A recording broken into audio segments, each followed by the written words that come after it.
బంధం. ఒకప్పుడు ఒక ఊళ్ళో మిఠాయి వ్యాపారి ఒకడుండేవాడు. అతడు దయామయుడే కాక దైవభక్తి కలవాడు కూడా. ఆ ఊళ్ళో అతడిది పెద్ద మిఠాయి దుకాణం. సాధువులు, బైరాగులు ఎవరు అతడికి కనిపించినా వెంటనే వారిని ఆహ్వానించి భోజనం పెట్టి వారు తృప్తిగా తింటూ ఉంటే ఆనందపడేవాడు. ఒకరోజు మధ్యాహ్నం వేళ ఎండ తీవ్రంగా ఉంది. ఆ మండుటెండలో ఒక సన్యాసి కాలినడకన వస్తూ ఆ మిఠాయి దుకాణం ముందు కాసేపు సేద తీరాలని నిలబడ్డాడు.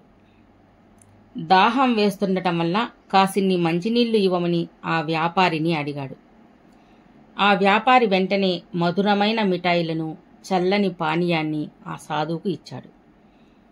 ఆ సాధువు తృప్తిగా మిఠాయిలను తిని పానీయాన్ని త్రాగాడు.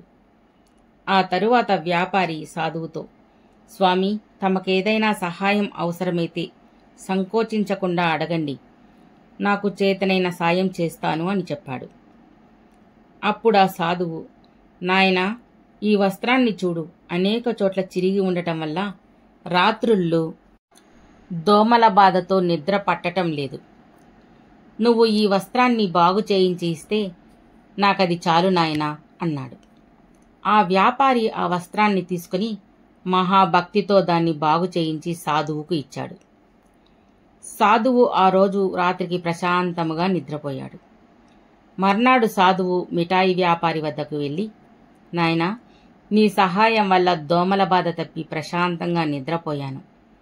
అందుకు మారుగా నీకొక సహాయం చెయ్యాలనుకుంటున్నాను. నీకు ధనధాన్యాలను ఇవ్వలేను, వాటిని నేను వదిలివేశాను. అందువల్ల నిన్ను వైకుంఠానికి పంపగలను.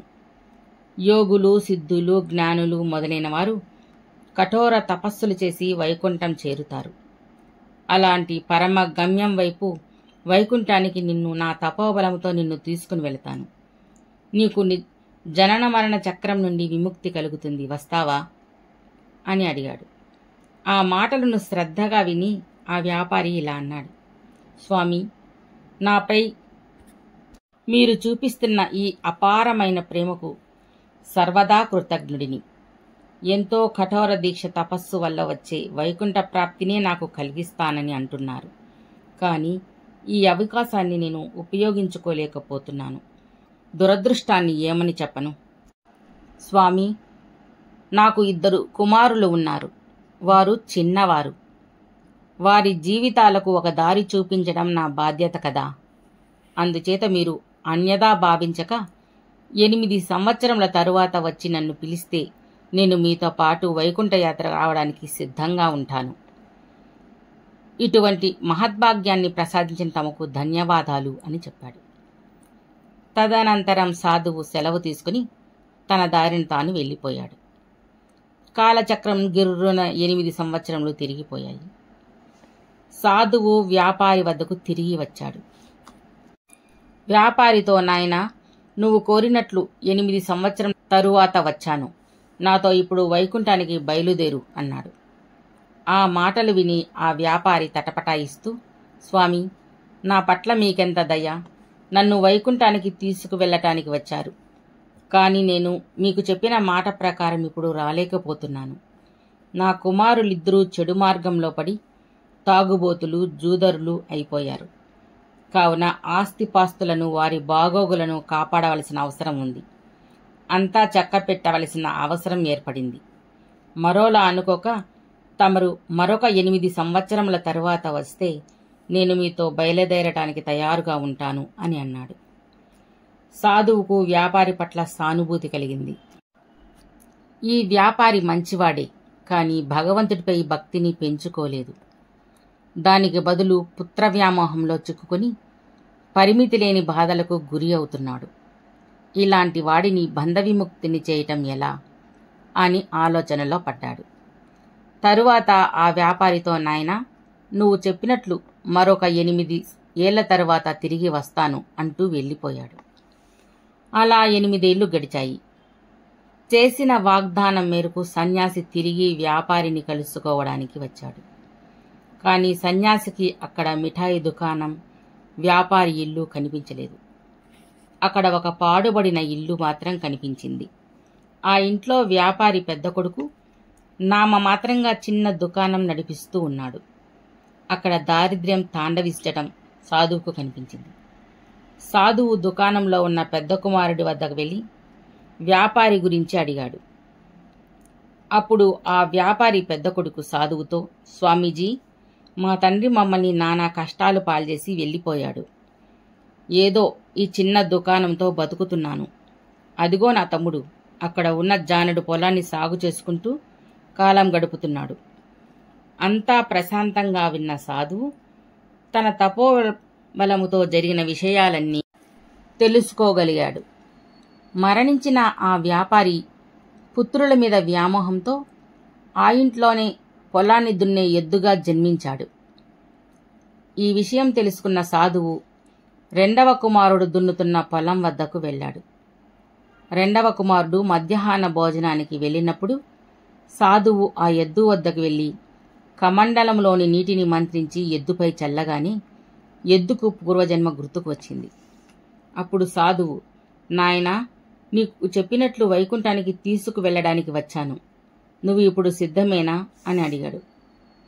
గతం గుర్తుకు వచ్చిన ఆ వ్యాపారి దుఃఖిస్తూ, స్వామి, నేను కోరినట్లు 8 ఏళ్ల తర్వాత మీరు వచ్చారు.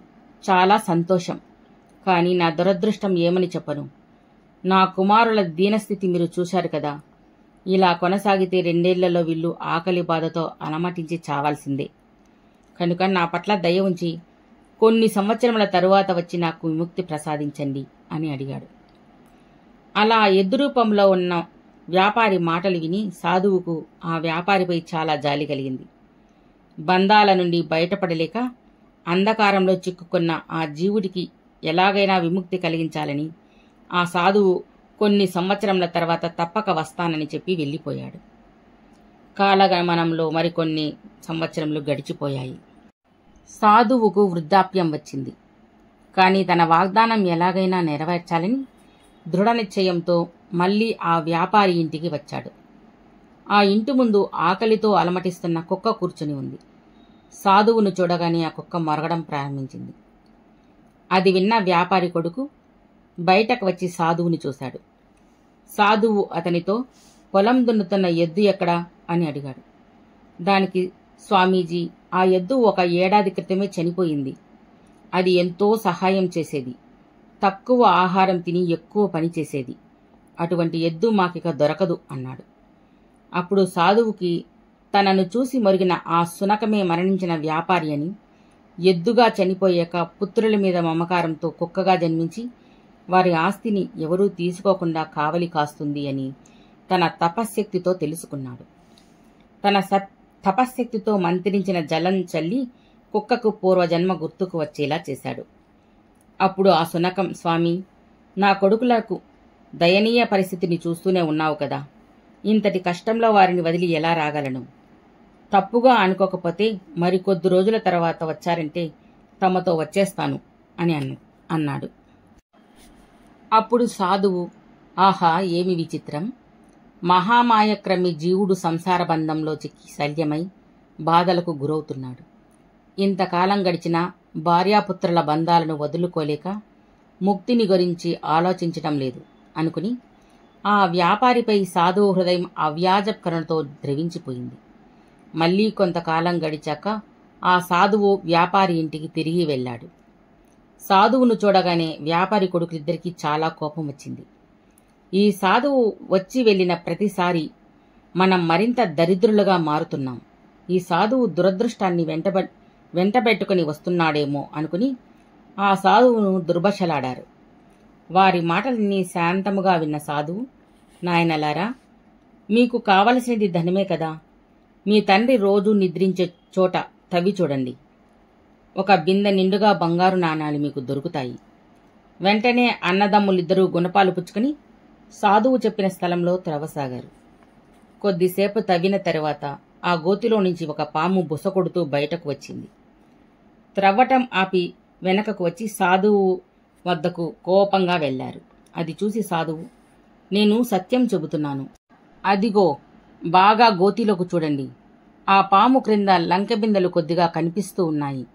ఆ పామును వెంటనే చంపి ధనాన్ని బయటకు తీయండి అని అన్నాడు.